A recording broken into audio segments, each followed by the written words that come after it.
নির্বাচনের ত্যাগীদের যেমন মূল্যায়ন করবেন, ফাঁকিবাজদের ব্যাপারে সতর্ক থাকবেন।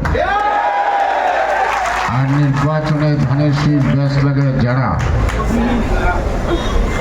খুব নীরবে সুন্দরভাবে দাঁড়িপাল্লায় ভোট দিচ্ছেন,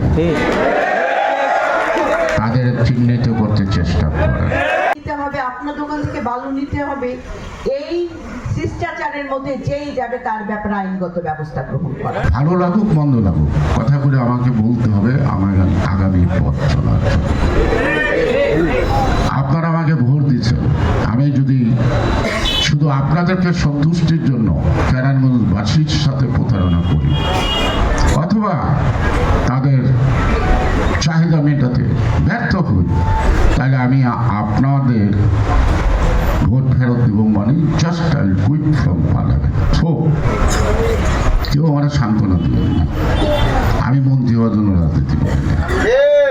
আমার যদি কেউ সান্ত্বনা দেন তাহলে আপনারা আপনাকে অপমান করেন, কারণ তার যেটা প্রাপ্য, তার যেটা অধিকার, সেই দিকে আপনার তোয়াক্কা নাই, খালি আপনি তারা বড় বড় মার্কেটিং করে দেন। এই জন্যই দেখেন বড় লোকের ছেলে মেয়েরা মাদক খায়, গরিবের পোলাপাইনও মাদক খায়। সুতরাং আমি প্রশাসনের সাথে বসবো, কিছু কিছু ব্যাপারে জিরো টলারেন্স, জিরো টলারেন্স।